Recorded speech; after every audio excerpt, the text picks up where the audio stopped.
Everything should be fine. There you go. Let's do it.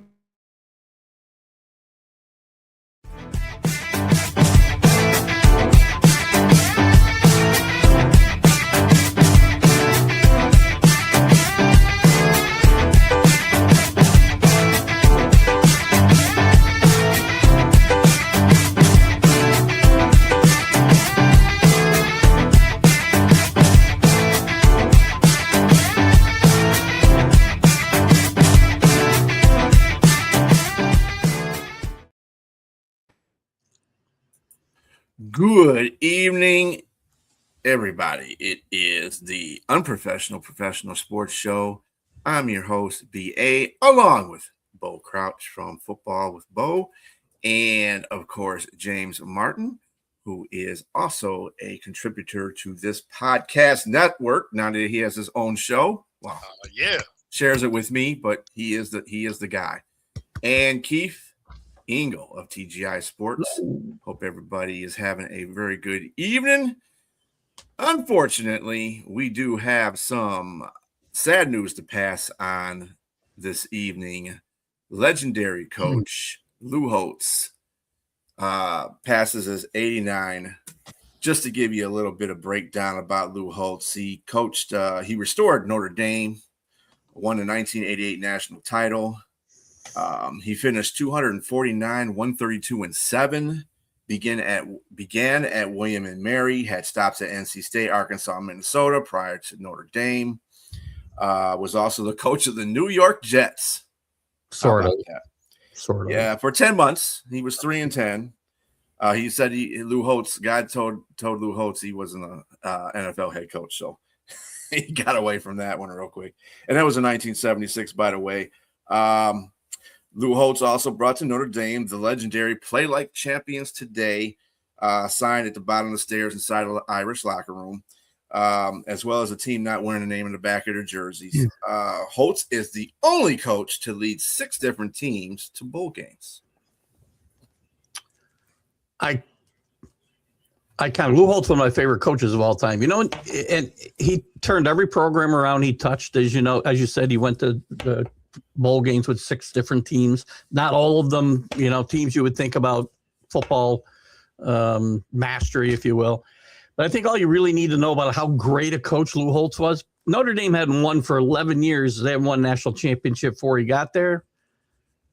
And they haven't won one in 38 years since he left. Well, since they won the last one, not since he left, but since they won the last one. And he had them in contention for others after 1988.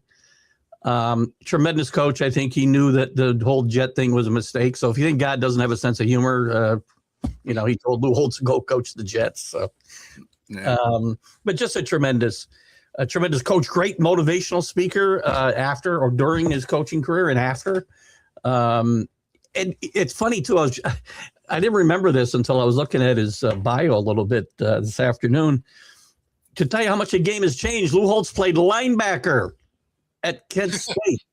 Lou Holtz is like 5'8", 125 pounds. So, that's an interesting little tidbit about Lou Holtz's playing career. So great coach. Seems to be a wonderful person. Never met him in person, but, we don't see the likes of Lou Holtz, I don't think, anymore in coaching. Not for me. Yeah.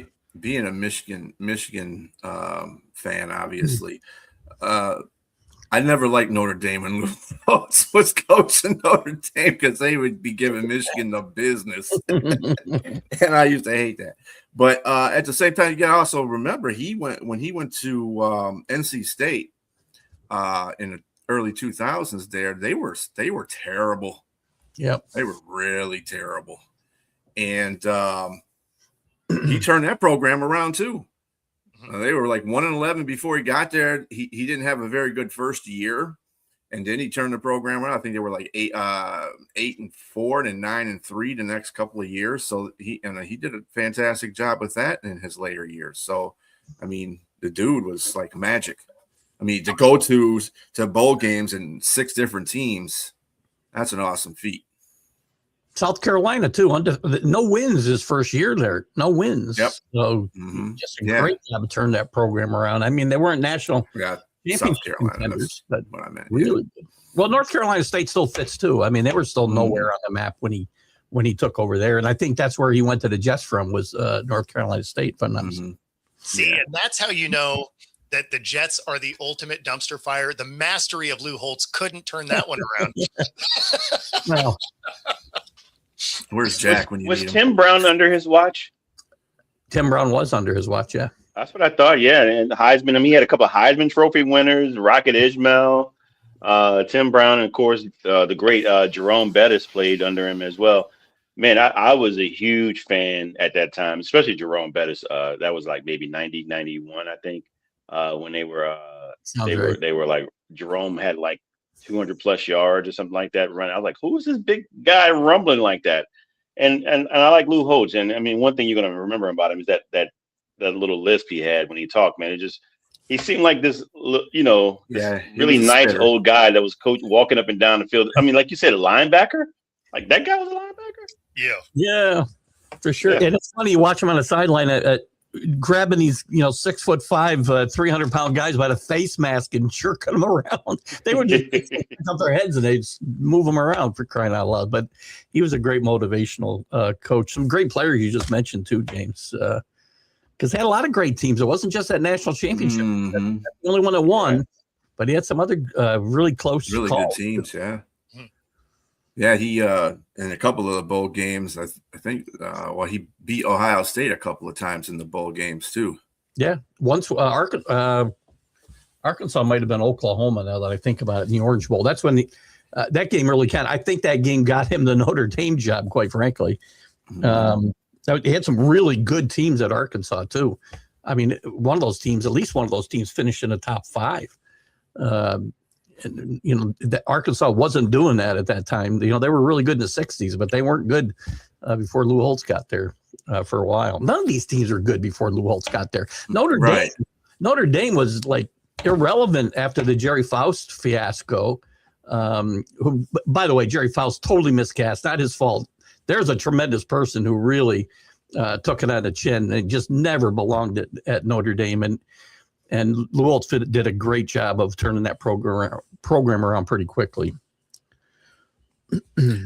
Yeah, so shout out to his family. Prayers out there to his family and everybody that's affected by Lou Holtz.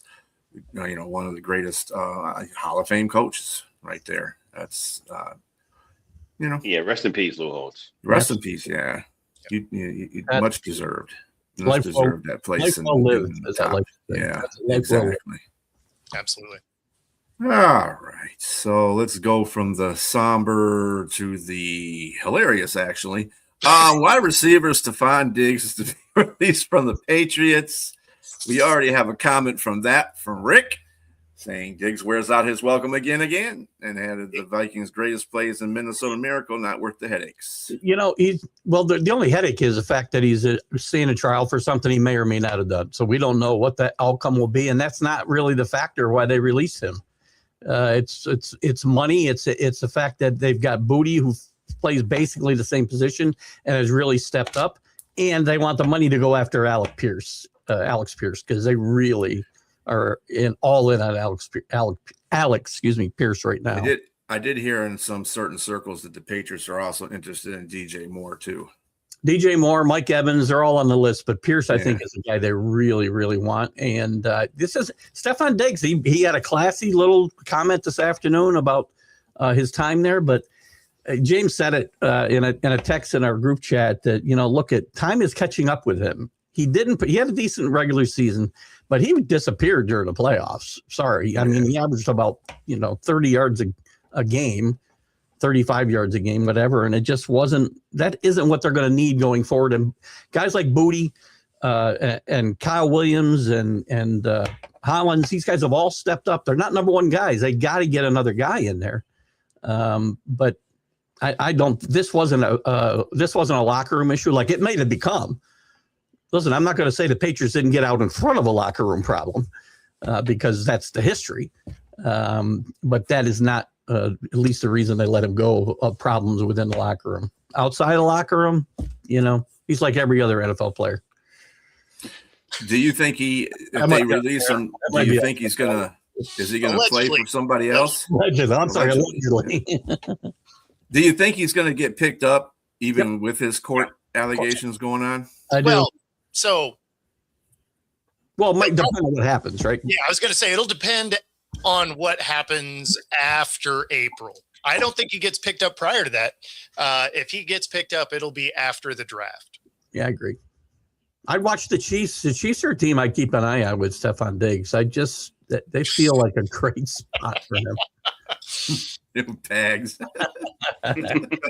What's up, Pags? What's going on, man? I just wanted to leave him for you.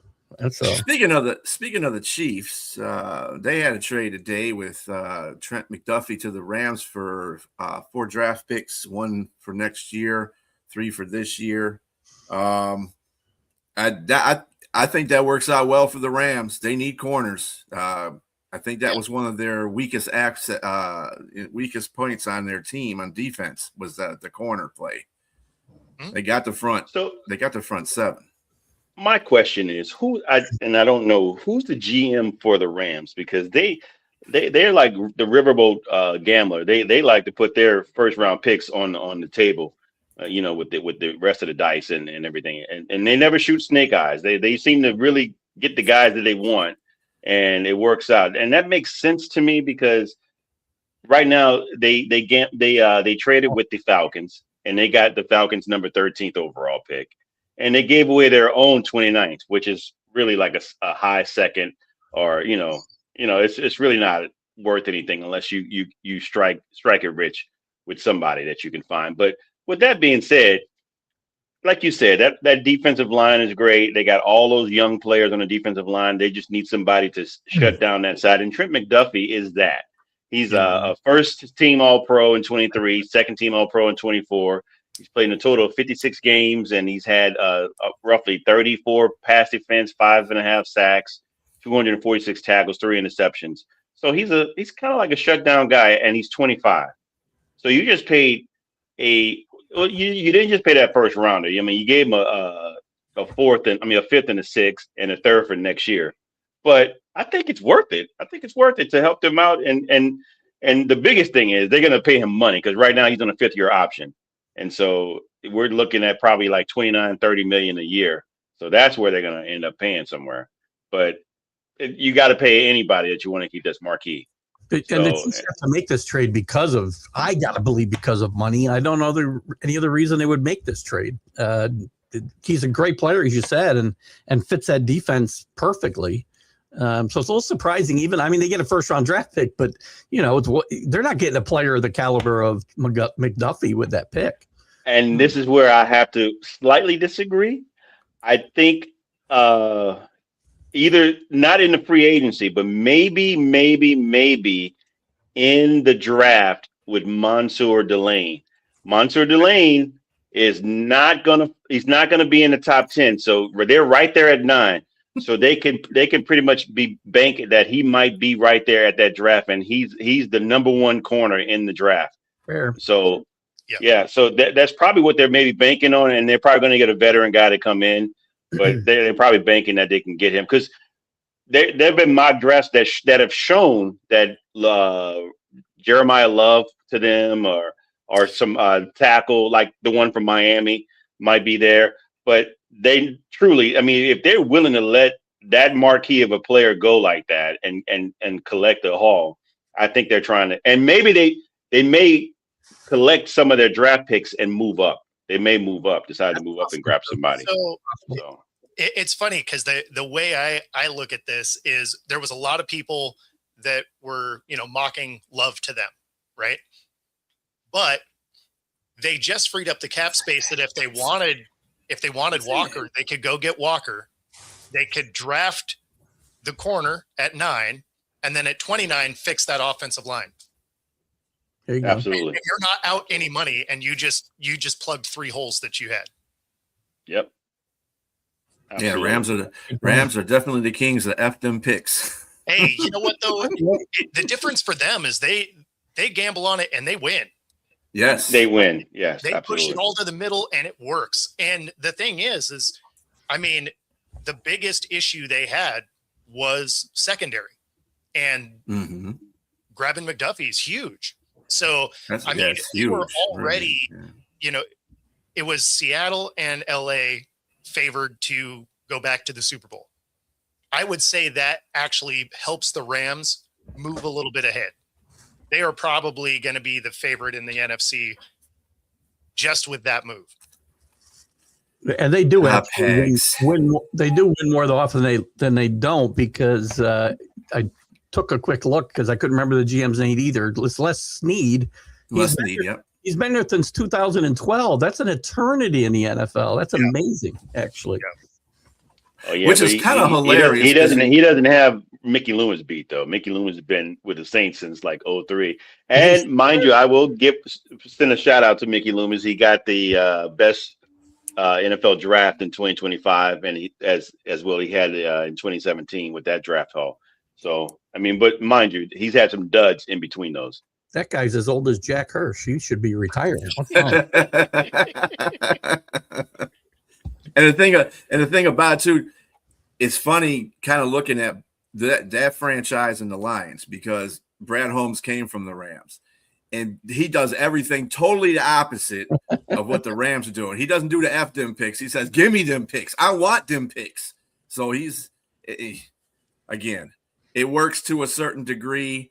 I don't want to get into that right now because it's just going to pee me off. But you know what? If you make the right moves, same way in baseball, trading prospects, I never have a problem with it because they're called prospects for a reason. There's no sure things with draft picks or prospects. If you got a sure thing, you got to make sure that you win the trade, right? But I'll trade draft picks for a guy of that talent at that age every time.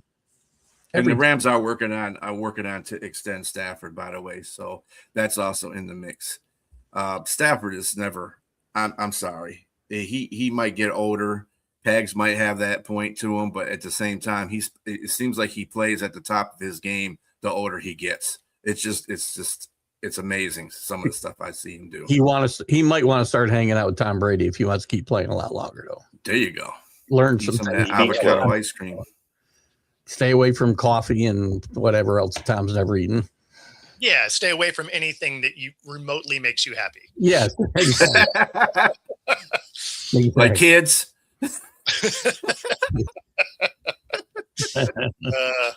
Probably wants to keep his wife away from any jiu-jitsu instructors. But do not let your wife or second string Georgia quarterbacks. Anyway, we did learn something about that from Tom Brady. Yes. No. Oh my goodness. No jiu-jitsu. I can't even say the word anymore. Jiu-jitsu lessons for your wives. Never. Let that be a lesson to everybody. So your favorite player is back in the news again. Aaron Rodgers has no deadline and potential return to Pittsburgh. And Pittsburgh stays and just sits there and waits for him to come back. Shame on them. You got to stop playing these games with Aaron Rodgers. Okay? Stop doing that.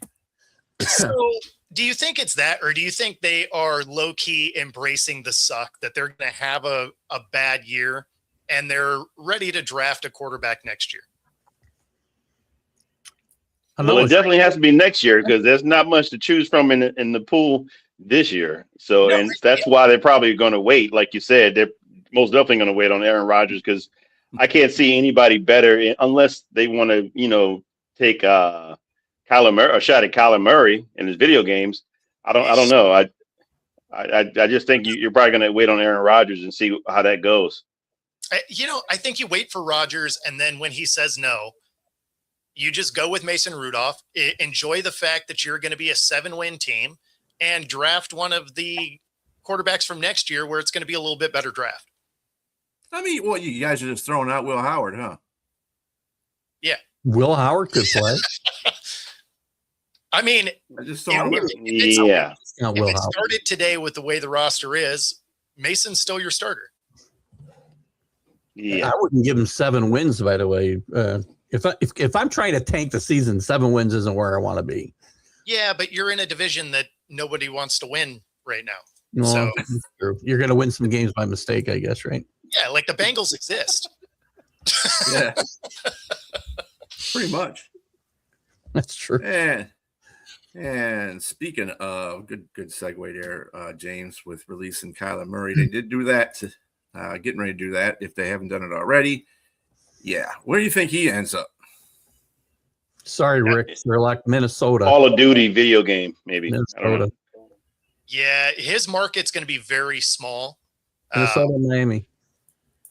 The Jets might. I don't think the Jets, similar to Pittsburgh, I don't think the Jets want to win that many games this year, right? So you're not going to bring a quarterback in that's going to let you win 8 or 9 games, I don't think. And Kyler Murray's got some talent. He's got some talent. Exactly. The team doesn't, though. Focuses. Like, they could use his ability to scramble behind that offensive line. So that's why I think the Jets. I don't think the Vikings are an actual player for Kyler. I think they want a guy that fits in O'Connell's system, which is a Cousins or a Rodgers, or if Carr decides to, if they want to kick the tires on that. But his style works better with that kind of quarterback, whereas Kyler is better off schedule, which makes their coach mad. But the thing is, if he was with the Jets, I think he'd give them a better opportunity because he won't hold the ball as long as the way Justin Fields did, and I think he can better read a defense than Justin Fields as well. I don't think they just do it unless they think he's a potential long-term answer, which he might be. I mean, look at guys are going and getting rehabilitated all over the place. So, I mean, the best thing about Kyler is you get him the same way you got Russ. Is you get to pay him a league minimum, and Arizona is going to pay him to play for you. Yep. So, I mean, if you had a cap straddled team that, you felt like he elevated, yeah, I could see that. So, I mean, that's where the Vikings kind of make sense. It's just the team doesn't make sense. Yeah, but so win now team, right? If they don't think Kyler Murray's going to help win now, they're not taking him. Exactly. To me, the Jets is a really good option because they're going to keep the running back Breece Hall. Yep. So you have a really good running game there. You have a decent offensive line, and you got some decent weapons to throw to. I mean, Garrett Wilson is no slouch, and you have the tight end that's there as well. In Taylor, Zach Taylor. Is it Zach Taylor? I think that's his name. I forgot. What's his name? Taylor's son that used to play for Miami. Exactly. Yeah. But anyway, I would think that he'd have some good options there. And then, of course, if he's playing for another team, I think he might be motivated to be better than what it was in Arizona. So I think that might be a good option there. I mean, Mason. Thank you, Mason Taylor. I'm not sure that the Vikings. I agree with you guys. I don't think the Vikings will be a good option for him. It's just a different style of offense, and the way Kyler plays will be a little bit different. With got a quarterback whisperer there. Turned around one of the. He turned around a guy who nobody thought could win anywhere. So. Well, I mean, Sam Darnold's not a runner either, though. Sam Darnold's more of a pocket passer. It's a whole different thing with Kyler Murray. As far as the Jets are concerned, I heard that Tua, if the Miami does something with Tua, he's in the mix for that position there in New York. Are they just trying to end his career? Is that what we're doing? Pretty much. And to be fair to Keith, if he did go to the Vikings, I mean, they have a similar style quarterback there already in McCarthy.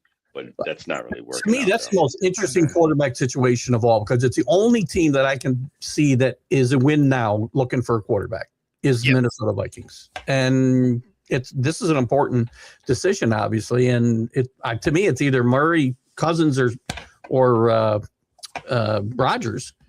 Poor Rick. Rick's going to die if it's Murray or Rodgers because he hates both of them. So it's going to be very interesting for my boy.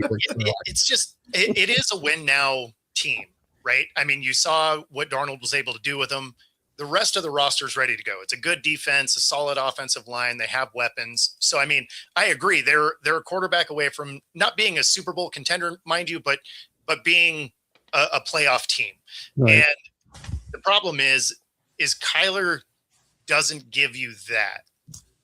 right? Like, is he an upgrade from JJ? Sure, because he'll probably at least stay healthy, which is something JJ hasn't been able to do. But because he doesn't run the offense the way that O'Connell likes his offense run, I think there would be a lot of frustration on that team. Part of it because he's 5'10" and can't see over the line. Well, The Cardinals, man, like that's another one where you just get the stretcher out, it's a wrap. Like that, like the Cardinals are full on just understanding they're doing nothing this year, right? You got LaFleur as a coach. You go get Hackett because I guess you needed a body, and then you get rid of your quarterback. I mean, they're just dumping all the pieces, so they're in full on rebuild mode. And Keith, you have a question up here for you. Do I? I'm sorry. Are we boring you? Maybe he's having one of them senior moments. I wasn't sure to ask the question, but I can't because after my show, I have my granddaughter's here, and we're gonna have to take her home about that time. Sorry. Oh. Hey, that's a good excuse. And I know I'm second picking Simbo, so just and God knows how many other people she contacted in the meantime. I'm only kidding, Sonia. That's why you can't do it in the group chat. I'm only kidding. I'm only kidding. If I could do it, I would. He said, I'm no scrub for nobody. I know that's right. Dak and Lamb rework deals, creating $47 million cap space for the Dallas Cowboys. Jerry Jones has come out and said he's going to be aggressive in free agency. We'll wait to see that one happen. They're all in. What do you mean? They're all in. They're all in like a couple of years ago, weren't they? Aggressive means different things to different people, apparently. So. Yeah, I saw that meme, Rick. I saw that meme.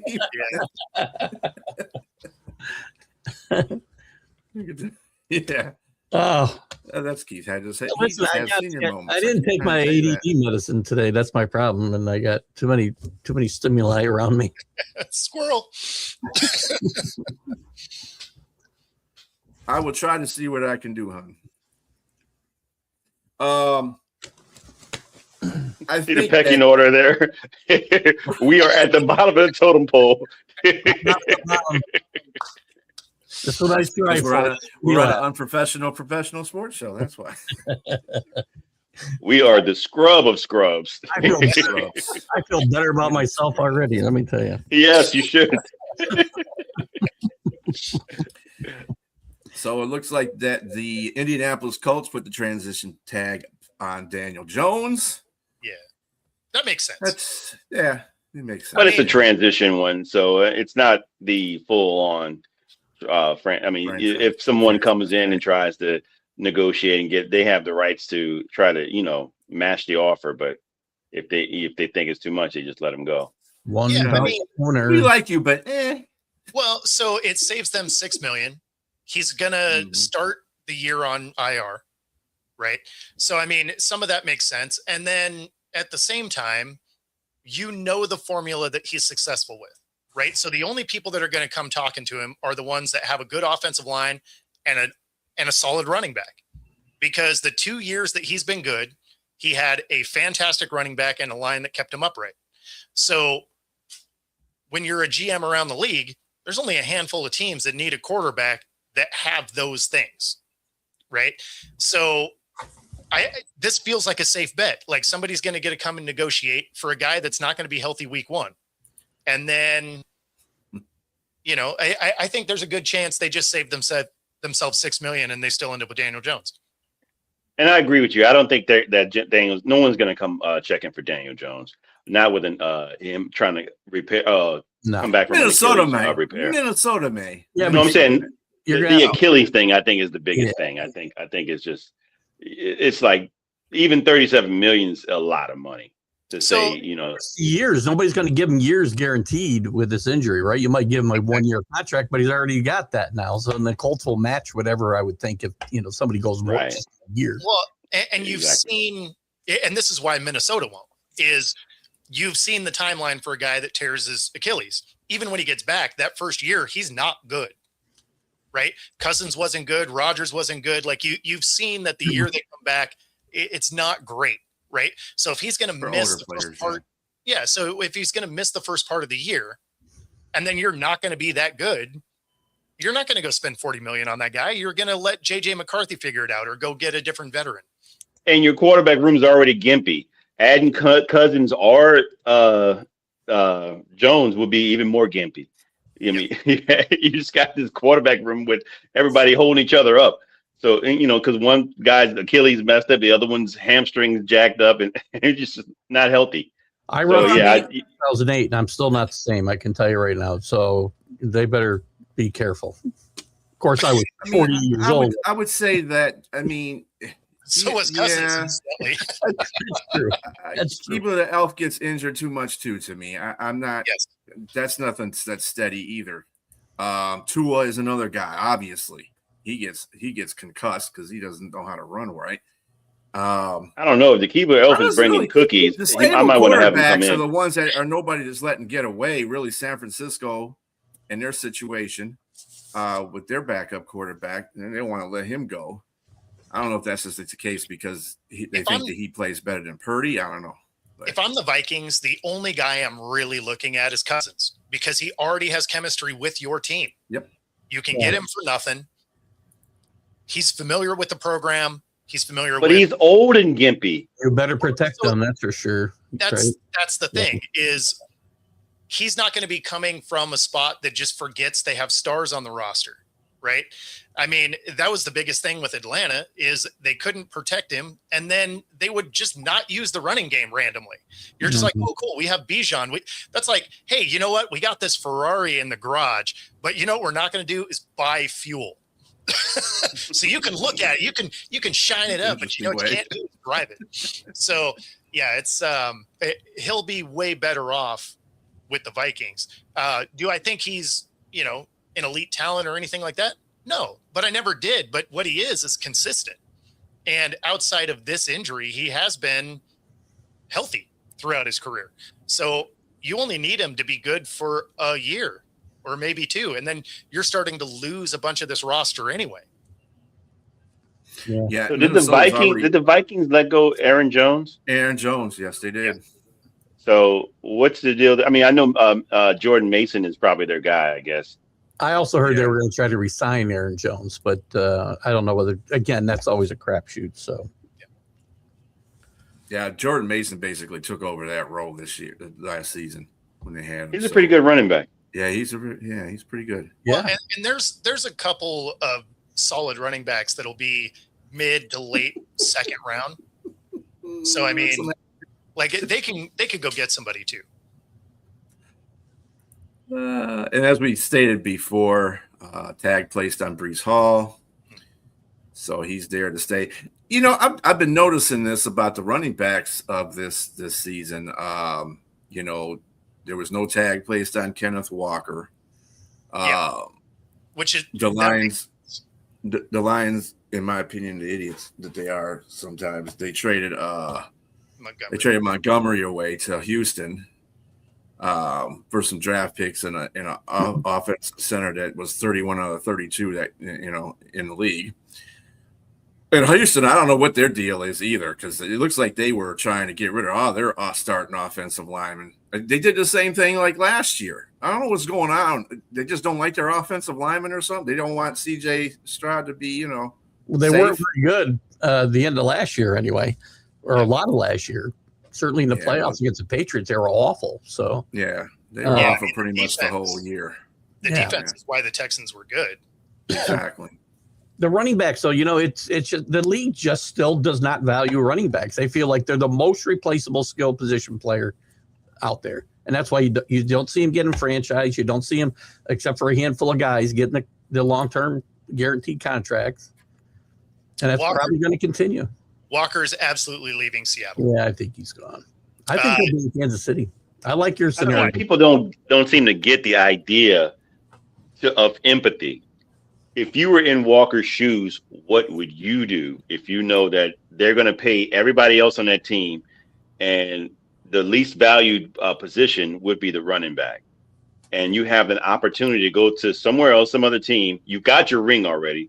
Exactly. And you can make the most money. And this is your last likely time to make your peak money. Yep. So, I mean, as a running back, I'm definitely leaving. Yep. I got the ring. And you know, this is the opportunity. Somebody's going to pay you, because they said the value is at 9, but they said likely he's, for all intents and purposes, he's probably going to make 14 to 15 million a year. Yeah. For some team. Yeah. Like so I'm definitely taking that. He'll make north of 10, and he won't touch that in Seattle. And Seattle doesn't pay running backs. They just don't do it. They drafted Walker in the second round. They drafted Charbonnet the next year in the second round. And like I said a couple of seconds ago, there's a couple of guys in this draft that are solid second round guys. Jadarian Price, the other running back for Notre Dame, is an incredible running back. Well, and there's also one out of Penn State and one out of UW right here. And those guys are all going to be mid to late second round guys. Maybe Mike Washington too, the guy that ran that 6'1", 223, ran a 4.33 out of Arkansas. Incredible. There's a guy. And he actually, when you see the game tape, he played that speed too. Yeah. I'm surprised that, and my man was in tears. When I see somebody crying after they're 40, that's a guy I want to look into drafting. So, yeah, I mean, for Seattle, not going to happen. They're not going to sign Walker. They're not going to sign Charbonnet next year. Like, and they also they just came out and said Shaheed's going to likely test the free agent market as well. For sure. Yeah. He was a hired gun. And we thank you, Seattle, for those draft picks. We appreciate it. Thank you very much. Hey, it got us a ring, so we're not mad at it. That's right. That's right. Right. I'm sure that's the same thing the Rams told the Lions to. It absolutely is, right? I mean, you're talking about a guy that completely changed the special teams. Like, he was a non-factor on offense, right? Like, I think he caught for like 188 yards for the year. Like, he was not an impactful player on our offense, but special teams was absolutely unbelievable. I expect him to go to the Raiders because that's where the rest of his coaching staff went. But at the same time, there's people talking about him as a receiver where he could be making it up to about 15 mil a year. Seattle's not going to get anywhere near that. Like, they may have offered him 5 or 6, but they wouldn't be going to 15. So Shaheed definitely won't be here. I will not be surprised if he's a Raider. So I'm going to say go out and say this about Shaheed. He had a lot of pros, which is he can take the top of a defense, he can run returns, but and he can do like reverses and jet sweeps and different things like that. But his route tree is very limited, and he's not a guy that can catch 50-50 balls. If somebody just bumps him a little bit, that ball is coming right out of his hand. So those are the downs, and he's injury prone as well. He is literally this era's Percy Harvin. Yeah, exactly. He's the exact same dude, just without the attitude problem. Yeah, but you need him. You need him on a team like you guys. If he goes to a garbage team, it's not going to be. He's not the number one guy. He's not that number one guy. He needs to be, like you said, like a Percy Harvin. He's not that kind of a receiver. No, not at all. That's what I'm saying. He's good as a utility, bag of tricks type of guy. He's a gadget guy. And he's phenomenal at that. So if you have a team that is an X factor away, he can provide that. But yeah, if you need him to be your every play wide receiver too, you probably aren't a great team. And that's not a dig at him. I mean, it's just his skill set is what it is. Right. Yeah, he's more of the wide receiver 3 type slot guy. Yeah. The Vikings are at it again. They're cutting Jonathan Allen, 2-time Pro Bowler, defensive tackle. They just got rid of Hargrove. So I don't know what Minnesota's doing. What's Minnesota doing over there, Rick? What are they doing? Rick said you're killing them. You're still killing them. The hits just keep on hitting, Rick. So Sonia really wants you to put up the Walker comment. Which one? Oh, the Walker to Carolina. I did put that up. What's up? Yeah, I saw it too. It was up. Yeah. Oh, maybe she wants the overrated one then. Well, she wants it to be. I guess maybe she wants it to be. She wants to magically make it appear that it was going to happen. Walker's not going to Carolina, Sonia. Sorry to tell you. Yeah. He's got to stop. He's got a couple of stops before he gets to Carolina. He's probably going to stop in New Orleans or somewhere Kansas before there. City. Yeah, I'm going Kansas KC. City. KC probably makes the most sense because they can afford him. They're going to need And they're probably not going to get Love at number 9. Well, no, because Love, if they get Walker, they don't have to, right? Because then they can get their corner and their offensive lineman all in the first round. Then all of a sudden, the Saints could get Love, and that fixes your Kamara problem. I don't think Love's going to fall to 8 though. I think he's going to be. I think that's something I thought we might go over some of the draft after the combine, the projections in the top 5. Love might be in the top 5 here because I don't see any generational talent on this draft, and I don't see anybody outside of Mendoza that's not interchangeable in position in these drafts. That 40 time definitely solidified him as a top 10. There's no doubt. All right. So in other news, hey, let's hit the college basketball court here. Miami goes 30-0 after holding on to the win against Toledo, which I didn't type that correctly, but whatever. You get the gist of the comment. Anyway, they just keep winning. They find ways to win. And you know, I think I alluded to this one time. If you can find ways to win, even if you're not playing your greatest, you're gonna carry yourself away. You're going to carry yourself a long way, especially in March Madness. I hope they get into March Madness. There's no guarantee if they don't win that tournament because the NCAA selection committee would rather see, you know, teams that are 4-12 in their conference get into than a 30-1 Miami team. Yeah, I don't think that's going to happen. It's a good team. You know what? Again, I want my that sucks. They get hurt because of the non-conference, but nobody will play them. They won't play these the teams from the Mid-American Conference. A lot of these smaller, even the bottom side of the mid majors, right? Nobody's going to go play these guys and give them home and homes and all this stuff. They're not going to do that, especially with the size of the bigger leagues now. And having to get all their playing 18 conference games, they're not going to get that, and that's not their fault. Teams won't play them.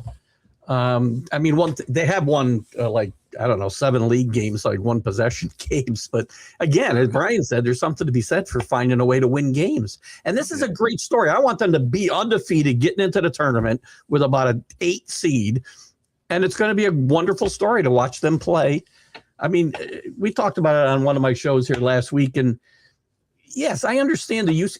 Somebody who's middle of the Big Ten, UCLA, I think was Danny might have brought up UCLA. Yeah, they'll probably beat Miami, but you can't tell me that on a neutral court they can't potentially beat West Virginia or Oklahoma State or Auburn or some of these teams that are on the bubble. Sure, with almost 500 records and losing records in their conference. I'm not even saying they'll beat them. They deserve a chance to beat them, though. Mm-hmm. So if they don't get in, it would be a travesty in my mind. And thank you, Rick, for answering the question there. So you said and I think James had a point to make about that whole situation too. Vikings have the 3rd worst salary cap situation, need to move on from underperforming players. Yeah. Well, and something like that is where you start to look at, Cousins or Kyler, because Arizona picks up Kyler's tab. And Cousins will be really cheap either way. So the comment that our dear colleague Sonia put on here said that Shaheed is a $2 hoard. That will go anyway for a book. And that's probably the reason why it got flagged on Facebook, because she said that. So I'm just letting you know. Yeah. Gotcha. I was going to say, I didn't see that one. Yeah, I didn't see it either, but I think it got flagged. That's why. Let's see. Vikings are like 15 million gets a cap. I think so. Even with the new salary cap NFL has put out there, they're pretty low before that. Trying to win. James over Josh Allen. Yeah. So another little thing that I noticed that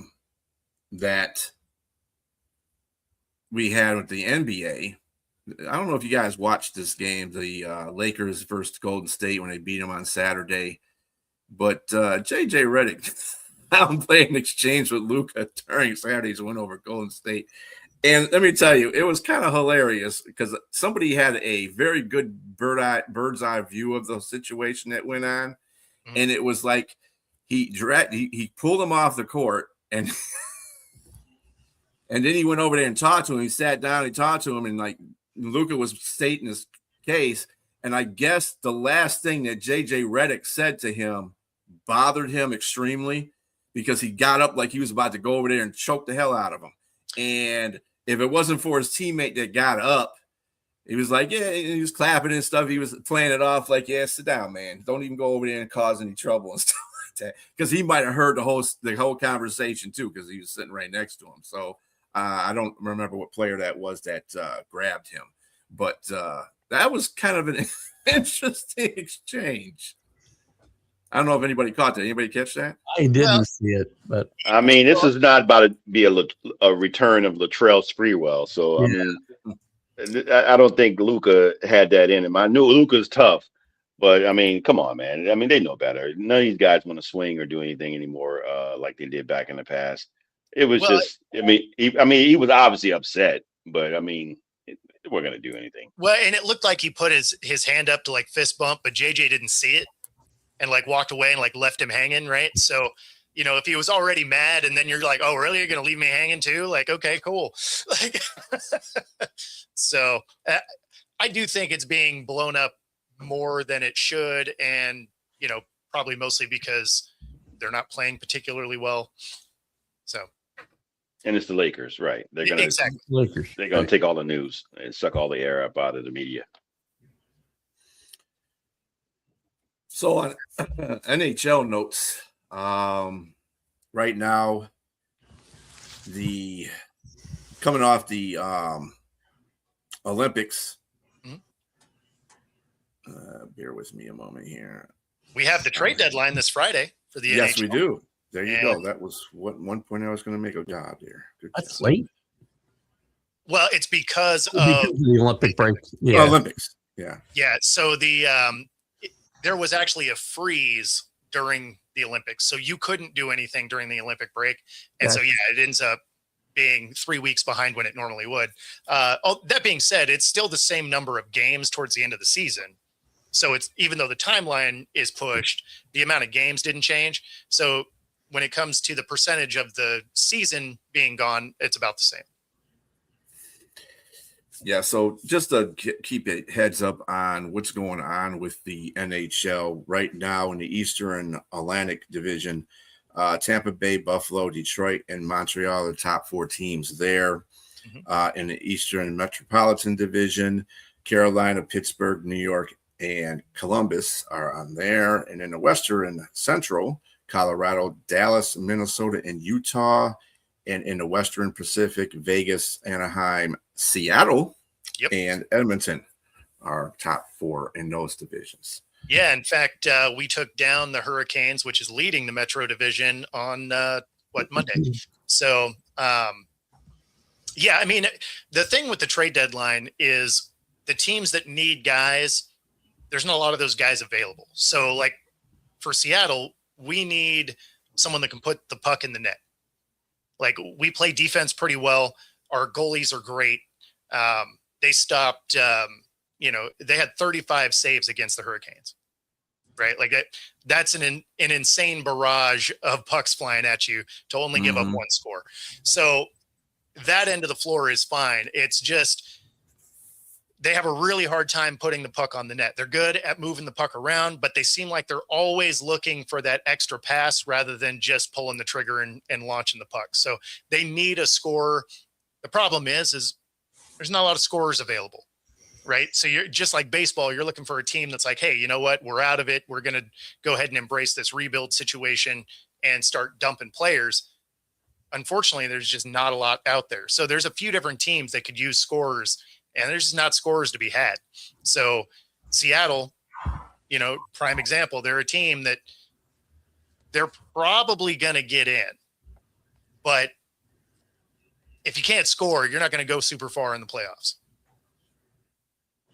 Who was who you guys look to get to before the trade deadline? Who are the Kraken looking at? They're not. Like they are likely going to stay exactly where they are because they've been so up and down.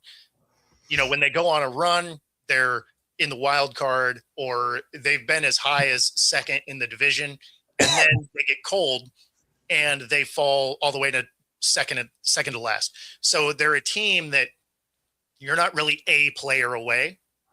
So you're probably not doing anything before the trade deadline, but you're just good enough that you're not selling either. Right. So you're just kind of hovering in that range. So the roster's probably pretty well where it is. And then, you know, unfortunately, it just means you're probably not having a long playoff run, but I think you sneak in. What's happening, Jake? All right. Transitioning from the NHL to the major leagues, they're doing the World Play right now. Today's results, Detroit Tigers 2, Panama 1. They also played Dominican Republic, and they tied them 4-4. The Nationals are beating Venezuela right now 2-0. And the Seattle Mariners, because it's still spring training going on as well. The Seattle Mariners and Giants are playing later on tonight. And earlier, the Netherlands beat the Rays 11-8. And the Atlanta Braves beat Colombia 9-1. And Nicaragua beat the St. Louis Cardinals 2-1. Let's see what else we got. We also got the Houston Astros in spring play 4-2. Minnesota beat Puerto Rico 6-3. Canada beat Philly 5-3. And again, spring play, Yankees beat Boston 4-0. Mets have beaten Israel 5-2. Cincinnati has beaten Cuba 19-2. The Athletics and the Diamondbacks played. Diamondbacks were victorious there 3-1. Texas Rangers beat Brazil 13-2. Dodgers beat Mexico 7-5. United States General team beat Colorado Rockies 14-4. Great Britain, who's not beating the Colorado? Yeah, right. That's actually an exhibition game there. Great Britain and the Padres tied at 2. Italy lost to the Angels 4-3. And finally, last spring game of the day, final of the day, 4-1 Cubs beat the Brewers. What is your take? Now I ask Keith this because he's generally our baseball guy.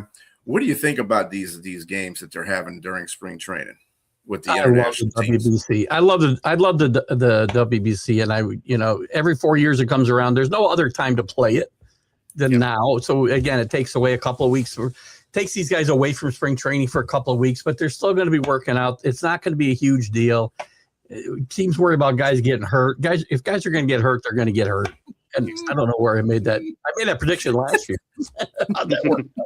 Yeah, that was last year, Jay. Yeah. But I think this is all. I love international competitions. I love guys who want to go play for their country. And just Bryce Harper had a great comment the other day about the chance to go play for his country. And I just love it. And you missed, by the way, in the scores, you missed Pat. Was it Pat Murphy? Who's the manager of the Brewers? Murphy. I think it's Pat Murphy.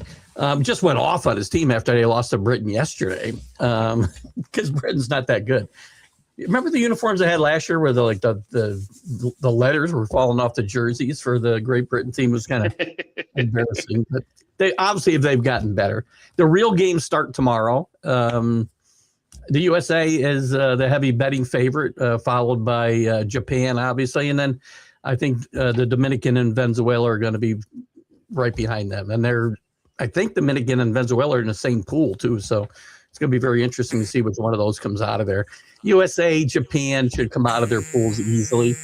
And this will be a lot of fun. And you can catch all these games. If you want to stay up late and watch games, you can watch these games from like morning till night almost on FS1 and FS2 and wherever else they're being played. So it's a lot of fun for me because I hate exhibition baseball, quite frankly. I can't think of anything worse than staying up to watch, guys that are going to be playing in Double-A in 2 weeks. So see, that's what's nice about being on the West Coast. It's all early. Yes, I get it. But now we get to watch some meaningful baseball, and there's a lot. I mean, these teams are made up. So you guys mentioned the Netherlands. I know they're going to be without a player that's not going to be there for be in baseball for 162 games. Got suspended for PED usage. Is he going to be allowed to play? I wonder. I don't know. I haven't read whether he'll be allowed to play or not. So that'll be interesting. You know, there is a saving grace to spring training, though. You are right. So there's going to be a bunch of these guys that are playing, double and triple A. But you do get to take a look at some prospects you otherwise probably wouldn't have seen. So, like for the Mariners, they got this kid Ryan Sloan. He's 20, right, pitcher, and he's topping out at 98.9 miles an hour. That's encouraging. Like and he dispatched the Rangers with 12 pitches, right? Like he played 1 inning and rolled right through them. So I mean, those are the things that you're like, okay. Like there are some interesting things. Watching guys are coming back from injury to see how they're, as a Yankee fan, it's nice to see what our pitchers are doing. Garrett Cole rehabbing and how Volpe's coming along and whatnot. Yes, there's some good things, but I just can't watch these games. I just can't do it. It's just I too wouldn't hard. stay up all night for it. No. Well, most are played during the day anyway, at least now. And I did just see that Jackson Jerk. Why do I always call him Jackson? Jerkson Profar will not be allowed to play in the WBC. So he is gone from the Netherlands as well as the Atlanta Braves. His brother's on that team too, as well, by the way. Yeah, tonight Chinese Taipei plays Australia at 10 p.m. So if anybody wants to catch that, that's the first real game. Then I thought that might be because that might be tomorrow, though, right? At what time is it? Well, yeah, Australia. Yeah, they play on a whole different time zone because they also play Chesney tomorrow at the same time. So yeah, they're a few hours ahead of us.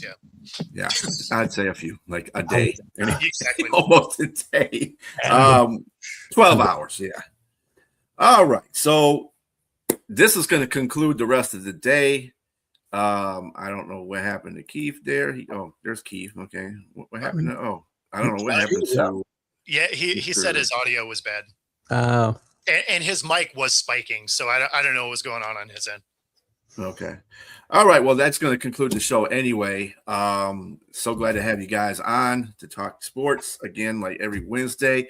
Didn't have a lot of the unprofessional things, but we did have a little bit of that thanks to Sonia and her comment about Shahid.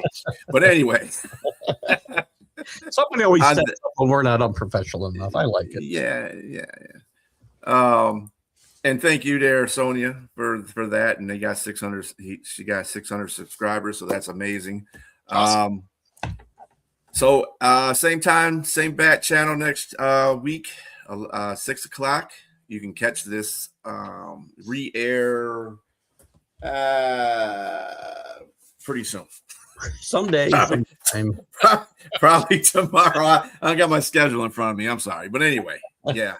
And then join Sonia. She wants to make sure we put her thing out at 9. So, yeah. All right, everybody. You have a very good rest of your evening, and we will catch you later. Appreciate it, Jake. Day.